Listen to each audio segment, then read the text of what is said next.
রাধা আমাকে বলে, কৃষ্ণ, যদি তুমি জানো যে নিয়তিতে কি আছে তাহলে তাকে বদলে দাও না কেন? মহাদেব আমাকে বলেন যে শ্রীকৃষ্ণ, যদি আপনি এটা জানেন যে সাম্বের নিয়তি এটাই, তাহলে আপনি তাকে বদলানোর চেষ্টা কেন করেন? কেন? কারণ আমি একজন পিতা, আর পিতার কর্তব্য এটাই, তিনি যেন সম্ভাব্য সব চেষ্টা করেন নিজের সন্তানের মঙ্গলের জন্য। নিয়তি আমি জানি, কিন্তু এটাও আমি জানি যে কর্মের থেকে বড় আর কোনো নিয়তি হতে পারে না। অভিজ্ঞতাও রয়েছে যে কর্মের হাতে নিয়তির এই চক্র বদলে যেতে পারে। তাই জীবনে যদি আপনার কখনো এমন মনে হয় যে এটা তো অসম্ভব, তখনও চেষ্টা করা কখনোই ছাড়বেন না।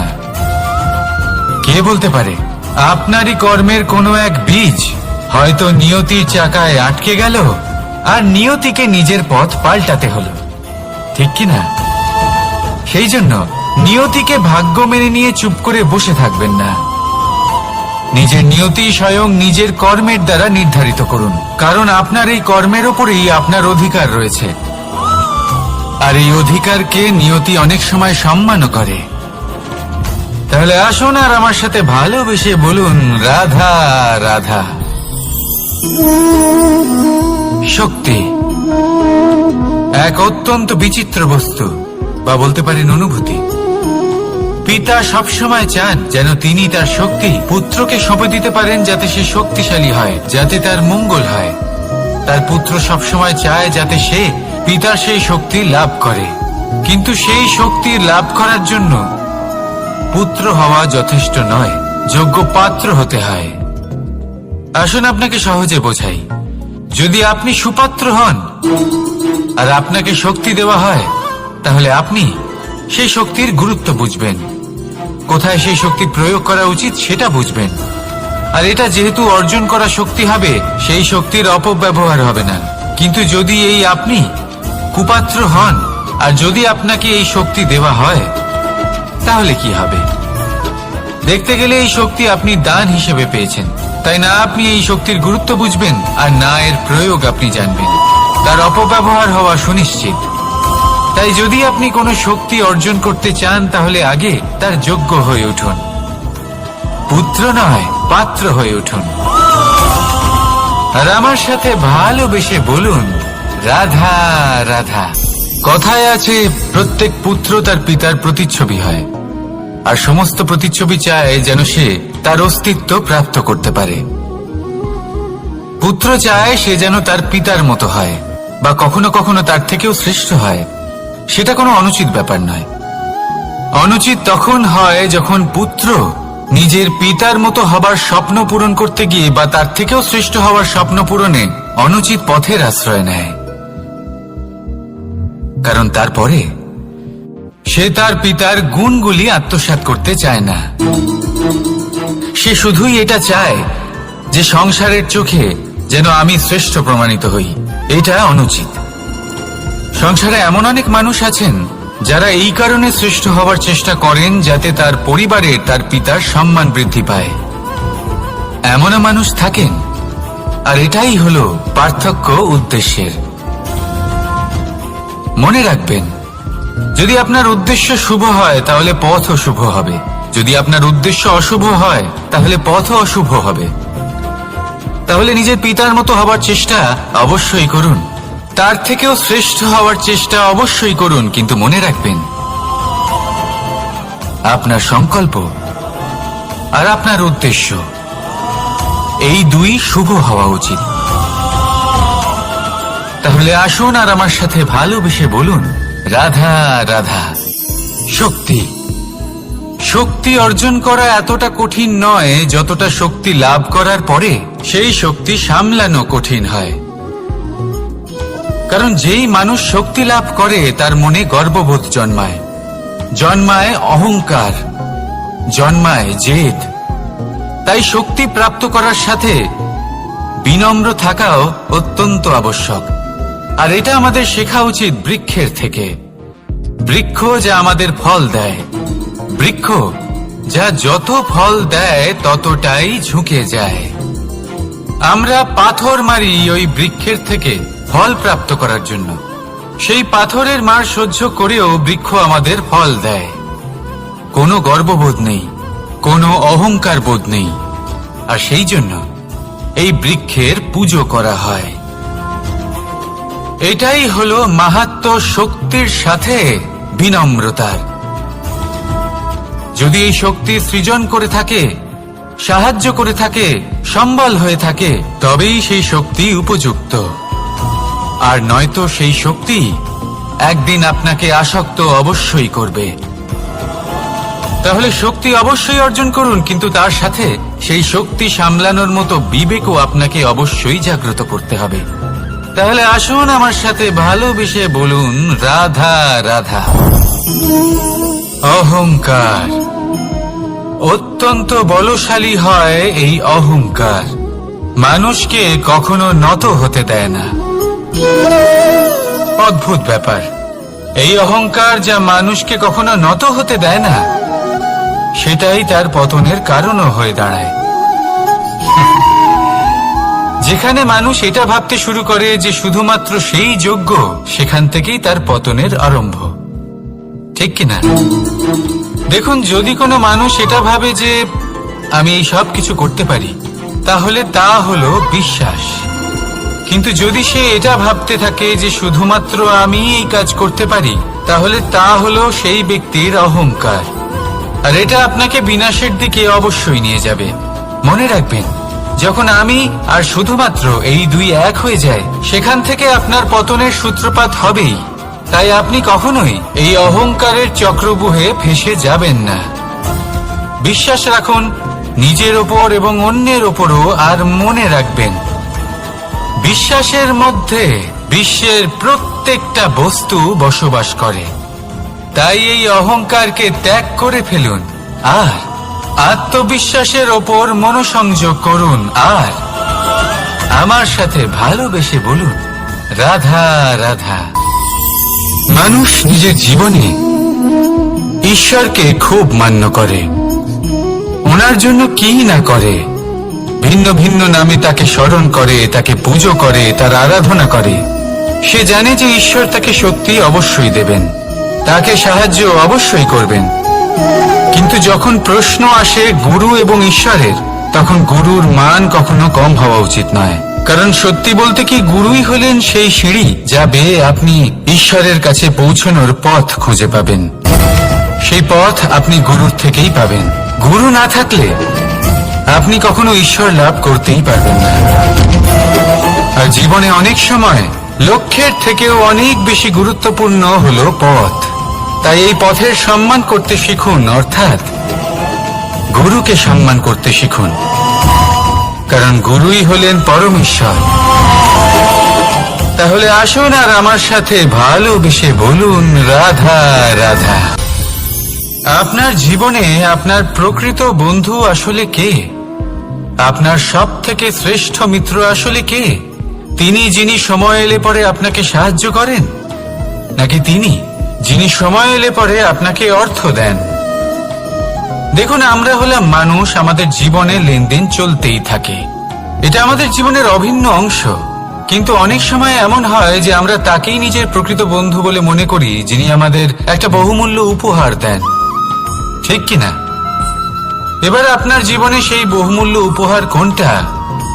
ওই অমূল্য মিত্র আসলে কে? সেই সিদ্ধান্ত হলো আপনার।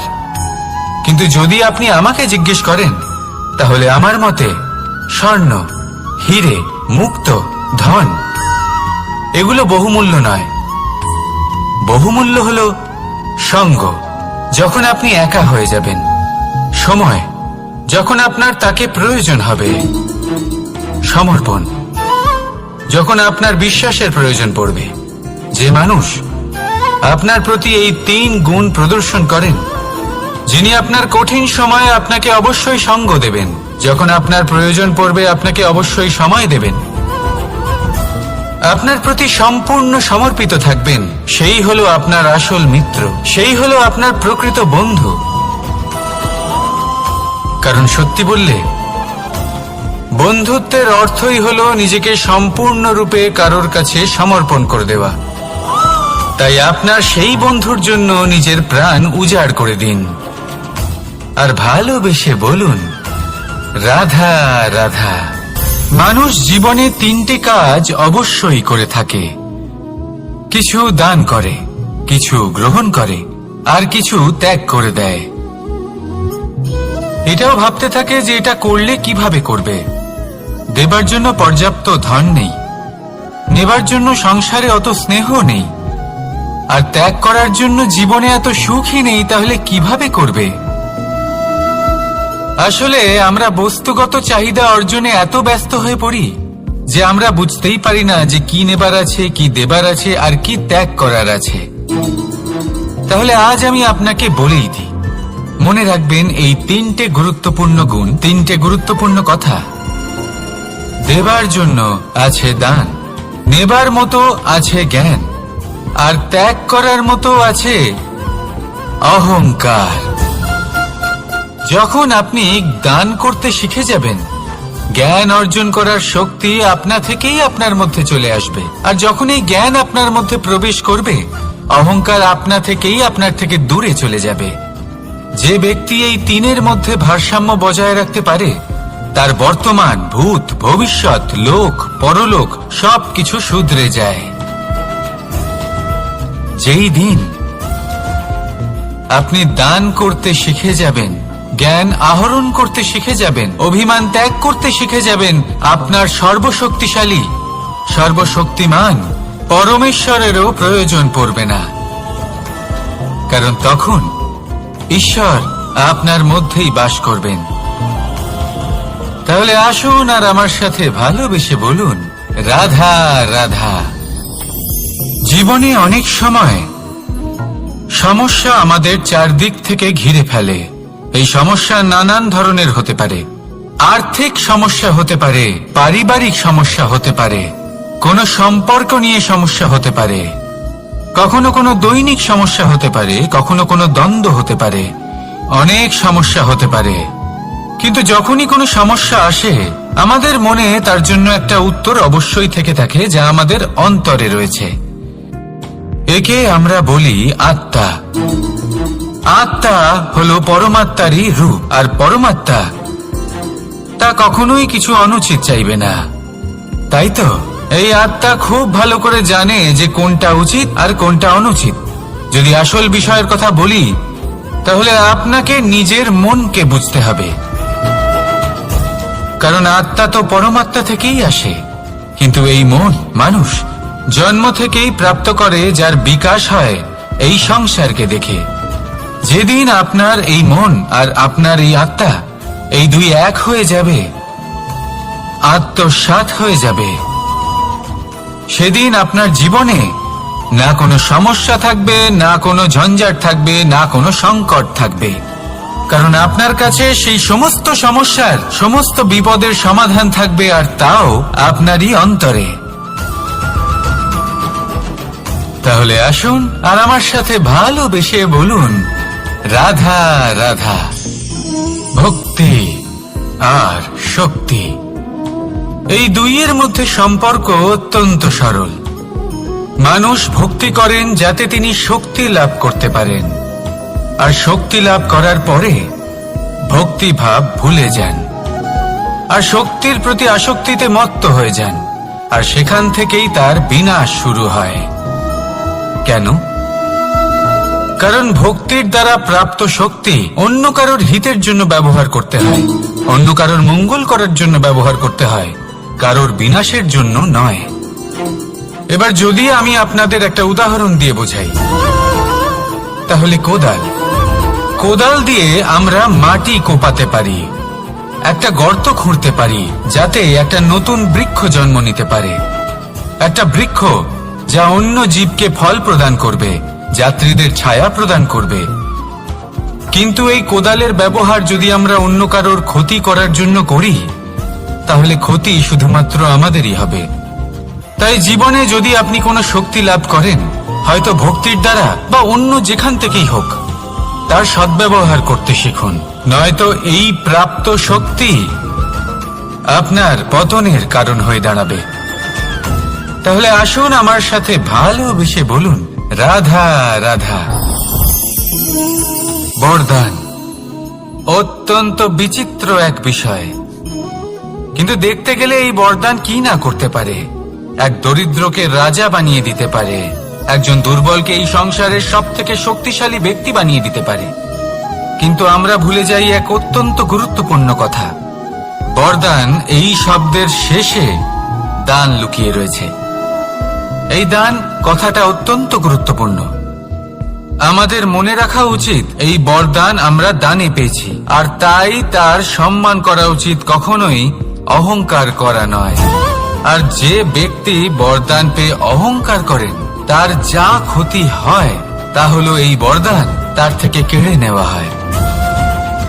বর অর্থাৎ শ্রেষ্ঠ, অর্থাৎ বরদানের অর্থ হলো একটা শ্রেষ্ঠ দান, এবং তার ব্যবহার যদি আপনি কারোর ক্ষতি করার জন্য করেন তাহলে ক্ষতি শুধুই আপনার হবে। তাহলে এই বরদানের সম্মান করুন, উচিত পথে চলুন, আর উচিত উদ্দেশ্য নিয়ে এর ব্যবহার করুন, সবকিছু ভালোই হবে। তাহলে আসুন আর আমার সাথে ভালোবেসে বলুন, রাধা রাধা।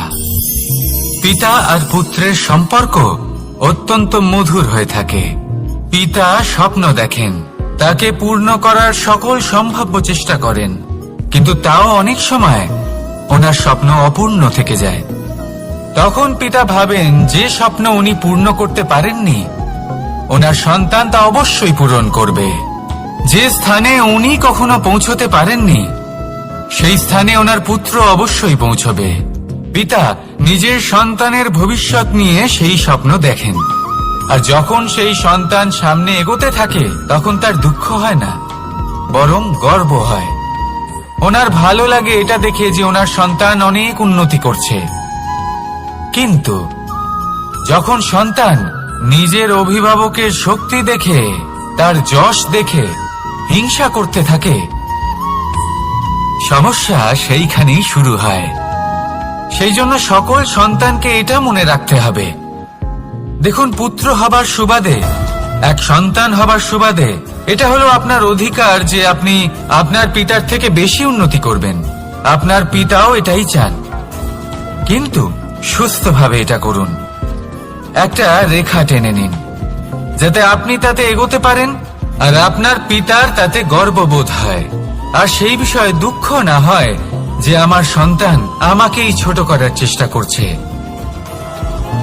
ইতিহাস সাক্ষী রয়েছে, যে মানুষ অন্য কাউকে ছোট করার চেষ্টা করেছেন সেই মানুষই ছোট হয়ে গেছেন। আর আমার মনে হয় না আপনি এটা চান, কারণ কোনো একদিন আপনিও কারোর পিতা হবেন। আসুন আমার সাথে ভালোবেসে বলুন, রাধা রাধা। সাথী।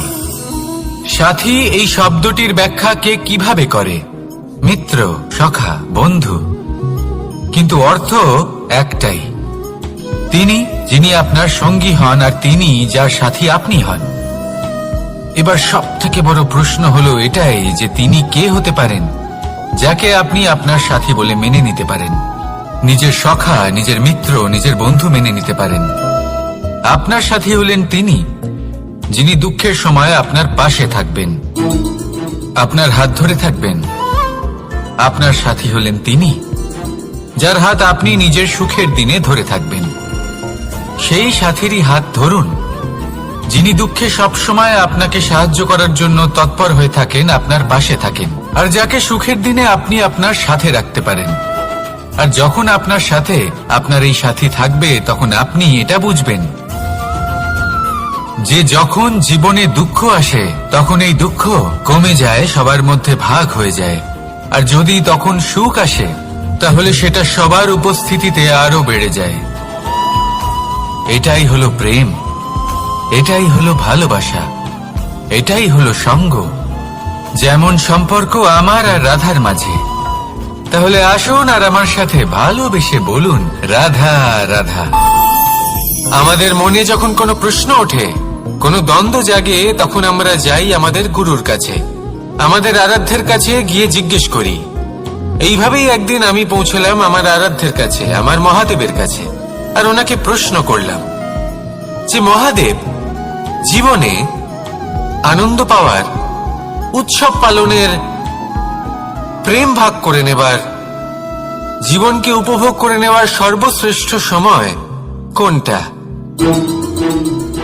মহাদেব হাসলেন আর উনি বললেন, জীবনে উৎসব পালনের সবথেকে শ্রেষ্ঠ দিন হল মৃত্যুর ঠিক আগের দিনটা।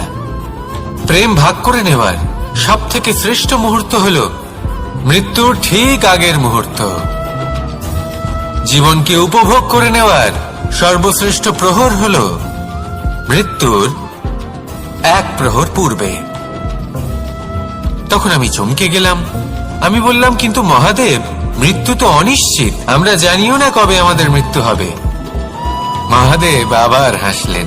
উনি বললেন যে যদি আমরা এভাবে জীবন কাটাই যে আমরা জীবনের প্রত্যেক দিন, প্রত্যেক মুহূর্ত, প্রত্যেক প্রহর শেষ বলে মনে করি, তাহলে আমাদের সমস্ত জীবন আনন্দের সাথেই অতিবাহিত হবে।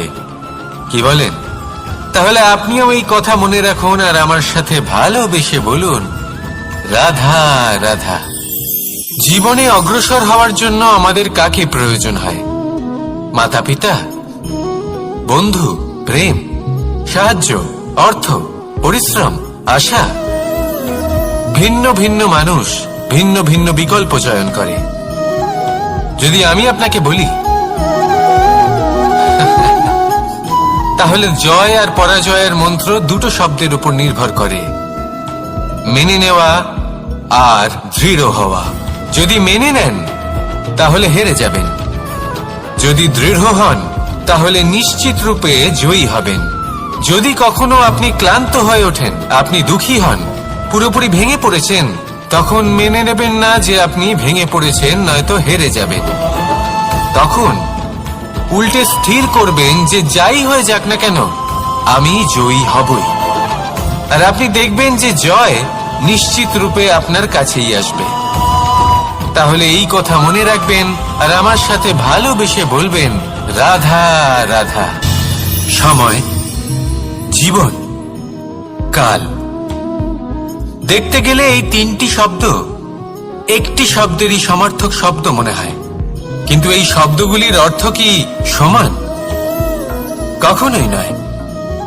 হ্যাঁ, এই সময় চলতে থাকে, জীবন চলতে থাকে, কালচক্র চলতে থাকে। এই সময় কেটে যায়, কিন্তু এই জীবন, একে যাপন করতে হয়। কি বলেন? এই জীবনে কিছু করুন বা কিছু না করুন, জীবন এমনি কেটে যাবে, আপনি জানতেও পারবেন না। কিন্তু সেটা আমাদের উদ্দেশ্য নয়, একে যাপন করতে হবে। এই জীবনে প্রেরণা পেতে শিখুন, প্রেরণা দিতে শিখুন, আহ্বান গ্রহণ করতে শিখুন, আহ্বান জানাতে শিখুন, মহান কাজ করতে শিখুন, ধন্যাত্মক বোধ জাগিয়ে তুলুন। জীবন অতিবাহিত করার অর্থ কি তা আপনি শিখে যাবেন। কারণ সময় কেটে যায়, সমস্ত যুগ কেটে যায়, কিন্তু জীবনের রীতি জীবন কাটিয়ে দেওয়া নয়, জীবন যাপন করা। এই জীবন সম্পূর্ণরূপে অনুভব করতে হবে, নতুন পথ বানাতে হবে। এবারে যদি এই জীবন বাঁচার সময় একবার ভেবে দেখুন, যদি মনে প্রেম থাকে, সদ্ভাবনা থাকে, তাহলে কি হবে? এই জীবনকে বাঁচার অনুভূতিটাই অন্যরকম হয়ে যাবে, একটা আনন্দময় অনুভূতি লাভ করবেন। তাহলে এটাই করুন আর আমার সাথে ভালোবেসে বলুন, রাধা রাধা। আপনি কি কখনো কোনো জলের ধারা দেখেছেন? তার সামনে যতই মাটি থাকুক না কেন, যতই কাদা থাকুক না কেন, যখন এই জলের ধারা বইতে আরম্ভ করে দেয়, তখন এই কাদাকে নিজেই ধুয়ে নিয়ে যায়।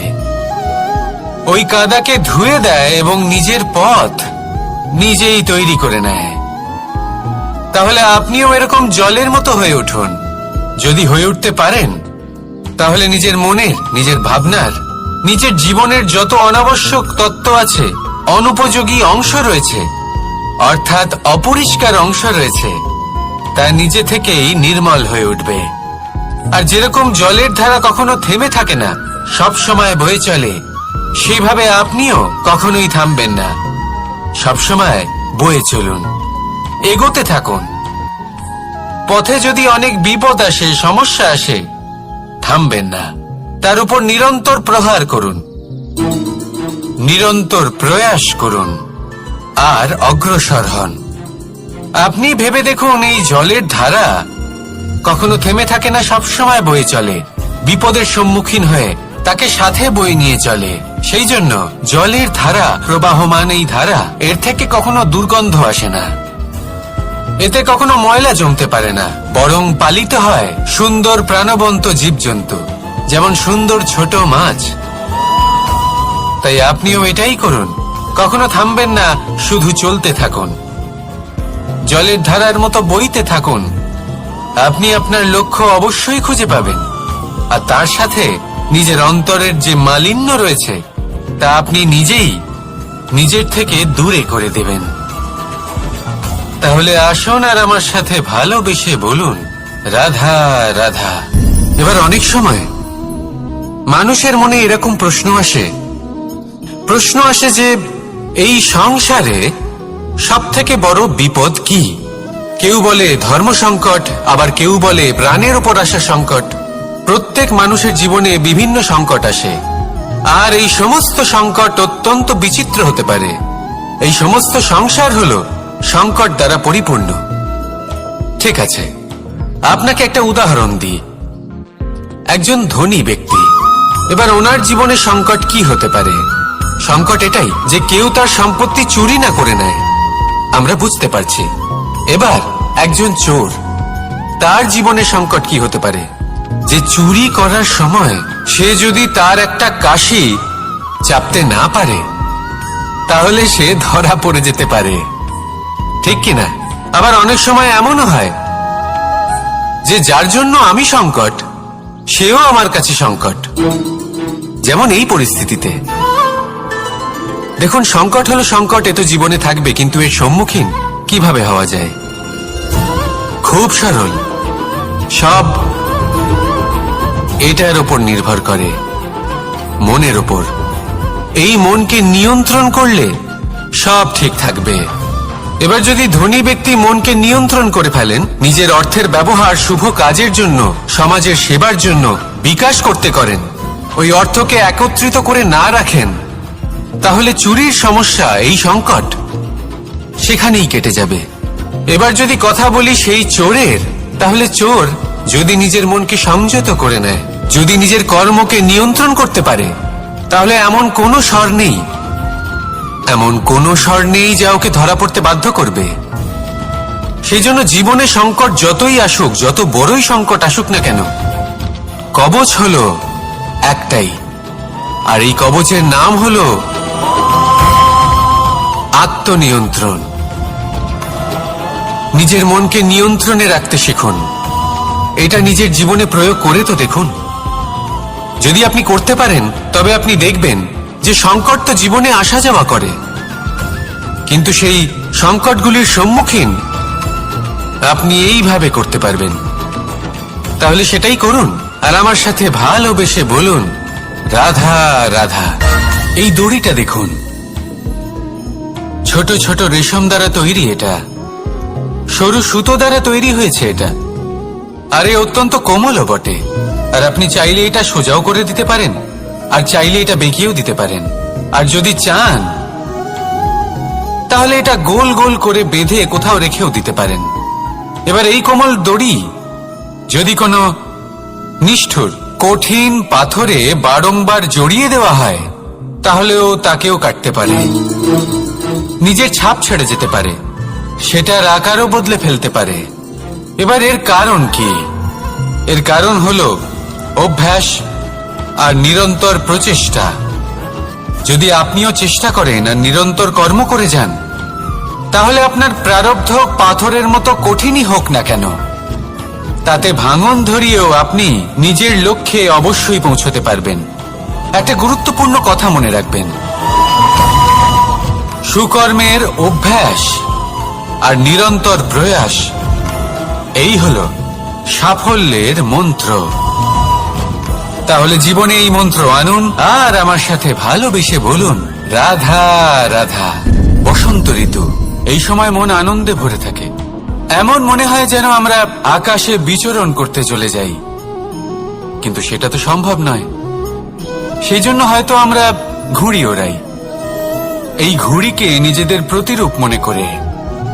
এবার অনেক মানুষ আছেন যারা ঘুড়ি ওড়ান, কিন্তু এই কর্মের সারমর্ম কি সেটা কজন বুঝতে পারেন? আপনি এটা মনে করুন যে আপনি হলেন সেই ঘুড়ি, আর এই সুতো যিনি ধরে রয়েছেন তিনি হলেন পরমাত্মা। আর এই সুতো যেখান থেকে শুরু হয় সেই লাটাই হলো আমাদের কর্মচক্র। এবার আপনি নিজেই অনুমান করুন যে এই উড়ান কার ওপর নির্ভরশীল, পরমাত্মার ওপর আর আপনার কর্মের ওপর। যদি পরমাত্মা আপনার হাত ধরে থাকেন, আপনার সাথে থাকেন, যদি আপনি শুভ কর্ম করতে থাকেন, আপনি এই আকাশে উড়তে থাকবেন। কিন্তু কোথাও যদি পরমাত্মার সাথে এই বন্ধন ছিন্ন হয়, আপনার কর্মচক্র খারাপ হয়ে যায় বা থেমে যায়, তাহলে আপনার এই ঘুড়ি কেটে যাবে আর দূরে কোনো গাছের ডালে গিয়ে আটকে যাবে। তাই শুধুমাত্র ঘুড়ি ওড়াবেন না, তার থেকে শিখুন, পরমাত্মার সাহচর্যে থাকুন, সবসময় শুভ কর্ম করতে থাকুন আর সবসময় এই আকাশে উড়তে থাকুন। আসুন আর আমার সাথে ভালোবেসে বলুন, রাধা রাধা। জীবনে লক্ষ্য লাভ কি করে করতে হয়? কেউ বলবে বন্ধুদের সাহায্যে, কেউ বলবে প্রেমের সাহায্যে, কেউ বলবে নিরন্তর চেষ্টা করলে, কেউ বলবেন পরিশ্রম করলে, কেউ বলবেন ঈশ্বরের আশীর্বাদে, ইত্যাদি ইত্যাদি। আমি আপনাকে বুঝিয়ে বলি, এই যেমন ত্রিলোক আছে, অর্থাৎ 3 লোক আছে, যাকে সঞ্চালন করে ত্রিদেব বা 3 জন দেবতা, সেইভাবে নিজের লক্ষ্যে পৌঁছানোর জন্য 3টি ভাবের প্রয়োজন পড়ে। প্রথম ভাব হলো স্বপ্ন দেখা। আপনি যদি স্বপ্ন দেখতে শুরু না করেন তাহলে সেখানে পৌঁছতেই পারবেন না। তারপর আপনাকে দৃঢ় সংকল্প নিয়ে সেই পথ যেমনই হোক তাতে চলতে হবে। এ হলো দ্বিতীয় ভাব, দৃঢ় সংকল্প। আর তৃতীয় ভাব হলো সেই লক্ষ্যের যাত্রা পূর্ণ করার জন্য প্রতিবদ্ধ হওয়া। তাই যদি আপনি স্বপ্ন দেখতে পারেন, দৃঢ় সংকল্প দ্বারা পথ যতই কঠিন হোক না কেন তাতে চলতে পারেন, আর সেই লক্ষ্য লাভের যাত্রা পূর্ণ করার জন্য প্রতিবদ্ধ হতে পারেন, তাহলে আপনি নিশ্চিত রূপে আপনার লক্ষ্য লাভ করতে পারবেন। তাই আপনি এটাই করুন আর আমার সাথে ভালোবেসে বলুন, রাধা রাধা। কথায় আছে যে জীবনে কিছু শুরু করার আগে স্বপ্ন দেখা অত্যন্ত গুরুত্বপূর্ণ, আর এটা 100% সত্যিও। কিন্তু কিছু মানুষ স্বপ্ন দেখা শুরু না হয় করে দেন, কিন্তু তারপর থামেনি না, স্বপ্ন দেখতেই থাকেন, তারা ভাবতেই থাকেন, কর্ম করেন না। এমন সময় আপনাকে নিজেকে জাগিয়ে তুলতে হবে, নিজেকে বলতে হবে যে এবার উঠে কর্ম করার সময় এসে গেছে। কারণ আপনারা যদি অত্যাধিক বিচার করতে থাকেন, স্বপ্ন দেখতে থাকেন, তাহলে উঠে কিছুই করতে পারবেন না। আপনি শুধু একটা কাজ করুন, উঠে কর্ম করা আরম্ভ করে দিন। তারপর ভেবেচিন্তে ধীরে ধীরে নিজের কর্মকে দিশাও দিন আর তাকে উচিত গতিও দিন। কারণ এটাই হলো সাফল্যের মূল মন্ত্র। না শুধু কর্ম করুন না ভাবনা চিন্তা করে, আর না শুধু ভাবুন কর্ম না করে। সাফল্যের মূল মন্ত্র হলো এর ভারসাম্যে। তাহলে এটাই করুন, সাফল্যকে লাভ করুন আর আমার সাথে ভালোবেসে বলুন, রাধা রাধা। সূর্যের মনে হয় যে তার থেকে বেশি তেজস্বী আর উজ্জ্বল কেউ নেই, তাই তার এই অহংকার ভঙ্গ করার জন্য মেঘ চলে আসে। তারপর এই মেঘের অহংকার বেড়ে যায় যে তার থেকে বেশি ঘন আর কেউ নেই। তারপরে বাতাসের একটা প্রবল দমক আসে আর মেঘেদের ছিন্ন ভিন্ন করে দিয়ে চলে যায়। তখন বায়ুর অহংকার বেড়ে যায়, আরো ভাবে যে তার থেকে বেশি শক্তিশালী আর কেউ নেই। এই দমকা বাতাস যখন বিশাল এক পর্বতের সাথে ধাক্কা খায়, তখন সেই বাতাসের অহংকারও চূর্ণ বিচূর্ণ হয়ে যায়। তারপরে পর্বত ভাবে যে তার থেকে বেশি ধীর আর শক্তিশালী আর কেউ নেই। তখন পৃথিবীতে ভূমিকম্প হয় আর সেই বিশাল পর্বত চূর্ণ বিচূর্ণ হয়ে যায়, তারও অহংকার ভেঙে যায়। এবার ধরিত্রীর অহংকার হতে থাকে। ধরিত্রী বলে যে আমার উপর সবকিছু টিকে রয়েছে, আমার থেকে বেশি শক্তিশালী আর কেউ নেই। একটা ছোট্ট ইঁদুর আসে, মাটিতে গর্ত করে আর মাটি ধসিয়ে দেয়। ধরিত্রীর অহংকার ভেঙে যায়। এর তাৎপর্য হলো সরল, এই সংসারে অহংকার কখনো স্থির থাকে না, এই অহংকার ভাঙবেই। এটা হলো সাংসারিক চক্র। আমাদের নিজেদের জীবনে কর্তব্য পালন করতে হবে, কর্ম করতে হবে, কিন্তু অহংকার নয়। যে ব্যক্তি এটা বুঝতে সক্ষম হন তাকে জ্ঞানী বলা হয়, আর যে মানুষ এটা বুঝতে পারেন না তিনি সারা জীবন শোধ প্রতিশোধ মান অভিমানের এই চক্রে আটকা পড়েন। এবার আপনি কি এই চক্রে আটকে থাকতে চান, নাকি জ্ঞানী হয়ে উঠতে চান? সেই চয়ন আপনারই। আসুন আর আমার সাথে ভালোবেসে বলুন, রাধা রাধা। কোন যোদ্ধা জন্ম থেকে যোদ্ধা হন না, তিনি যোদ্ধা হবেন কিনা চয়ন করেন। তিনি যোদ্ধা হবেন বলে তখনই স্থির করেন যখন তিনি পিছু হটবেন না বলে দৃঢ় প্রতিজ্ঞ হন। যদি ওনার সামনে অশুভ কিছু হয় তার বিরোধিতা করতে দৃঢ় প্রতিজ্ঞ হন, তবেই তিনি যোদ্ধা হতে পারেন। কেউই যোদ্ধা হয়ে এই পৃথিবীতে জন্মগ্রহণ করেন না। আপনি কি হতে চান? সেই দর্শক হতে চান যারা যুদ্ধভূমিতে বসে থেকে অন্য কারোর জয়ে উচ্ছ্বাস প্রকাশ করেন, নাকি সেই যোদ্ধা হতে চান যিনি নিজের শৌর্য দিয়ে বীরত্ব দিয়ে পরাক্রম প্রদর্শন করেন এবং যার প্রশংসা যুগ যুগ ধরে হয়ে চলে? সিদ্ধান্ত আপনারই। আসুন আর আমার সাথে ভালোবেসে বলুন, রাধা রাধা। সাফল্য খুব সহজ এক শব্দ। এটা হলো সেই সব শব্দের মধ্যে অন্যতম যা মানুষ একটু বুঝলেই ভাবেন সব বুঝে ফেলেছি, আর যেই উনি বুঝতে পারেন সাফল্য কি, আজীবন সেই সাফল্যের পেছনেই ছুটতে থাকেন। এই সাফল্য হলো একটা খেলার মতো, যাতে মানুষ নিজের সমস্ত জীবন বাজি লাগিয়ে দেন। আর প্রত্যেক খেলার মতোই এরও কিছু নিয়ম রয়েছে। আর প্রাথমিক নিয়ম হলো, এই সাফল্য লাভ করার জন্য সাফল্য লাভ করার স্বপ্ন আপনাকে অবশ্যই দেখতে হবে আগে। হ্যাঁ, কিন্তু শুধুমাত্র স্বপ্ন দেখলেই কিছুই হবে না। স্বপ্ন দেখুন, তারপরে আপনার নিজের নিদ্রাকে ভঙ্গ করতে হবে, দিনরাত পরিশ্রম করতে হবে, দিনরাত চেষ্টা করতে হবে, তবেই এই সাফল্য আপনার কাছে আসবে আর আপনার পদানত হবে। তাহলে স্বপ্ন দেখুন আর পরিশ্রম করে তাকে সার্থক করুন। যদি এটা করেন তবেই সাফল্য সহজেই আপনার কাছে আসবে। আর তখন মন প্রসন্ন হয়ে বলবে, রাধা রাধা। সমস্যা প্রত্যেকের জীবনেই সমস্যা আসা যাওয়া করে, আর প্রত্যেক মানুষ সমস্যা আসার পর তার সমাধান খুঁজতে উঠে পড়ে লাগে। কিন্তু যখনই সমস্যার সমাধান হয়ে যায় আমরা সুপ্রসন্ন হয়ে যাই এবং অসাবধানও হয়ে যাই। আমাদের মনে হয় যে আমরা সম্পূর্ণরূপে সমস্যার অন্ত করেছি, কিন্তু কোথাও না কোথাও একটা ছোট্ট বীজ রয়েই যায়, আর সেই বীজ আমাদের অসাবধানতার ছত্রছায়ায় বড় হতে থাকে, আর তারপর মহা সংকট হয়ে আবার আমাদের উপর আক্রমণ করে। এই সংকট যে কোনো রূপে আসতে পারে, কোনো শত্রুর রূপেও আসতে পারে, বা কোনো মহামারীর রূপেও আসতে পারে। সেই জন্য সবসময় সাবধান থাকাই উচিত, কারণ অসাবধান হলে কি হয়, আমাদের সুরক্ষা চক্রে একটা ছেদ উৎপন্ন হয়, আর আমাদের শেষ করতে পারে এমন এক বাণ সেই ছেদ বিন্দু হয়ে আমাদের হৃদয়ে প্রবেশ করতে পারে। তাই যে কোনো সমস্যার সমাধান করুন, জয়ী হন, উৎসব পালন করুন, কিন্তু সাবধানে থাকবেন। আসুন আর আমার সাথে ভালোবেসে বলুন, রাধা রাধা। আমাদের জীবনে দুই ধরনের সম্পত্তি হয়ে থাকে, এক হলো ভৌতিক সম্পত্তি, এক হলো জৈবিক সম্পত্তি। অর্থ, সম্পদ, সুবিধে, খাদ্য, এইসব ভৌতিক সম্পত্তির মধ্যে পড়ে। ব্যক্তি, মিত্র, পরিবার, আমাদের আপনজন, আত্মীয় স্বজন সব জৈবিক শ্রেণীতে পড়ে।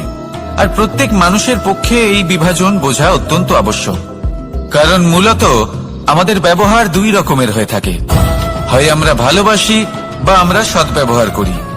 আর সবথেকে বড় ভুল আমরা তখন করি যখন আমরা বুঝতেই পারি না যে ভালোবাসবো কাকে আর ব্যবহার করব কাকে। আমরা ভৌতিক সম্পত্তি ভালোবেসে ফেলি আর ব্যবহার করি জৈবিক সম্পত্তিকে, যেখানে এটা অনুচিত। জৈবিক সম্পত্তিকে ভালোবাসুন আর ভৌতিক সম্পত্তিকে ব্যবহার করুন। যেদিন আপনার মধ্যে এই বোধ জাগ্রত হবে যে কাকে ভালোবাসবেন আর কাকে ব্যবহার করবেন, সেই দিন আপনার জীবনে শুধুই শান্তি বিরাজমান হবে। আর তখন এই মন প্রসন্ন হয়ে বলবে, রাধা রাধা।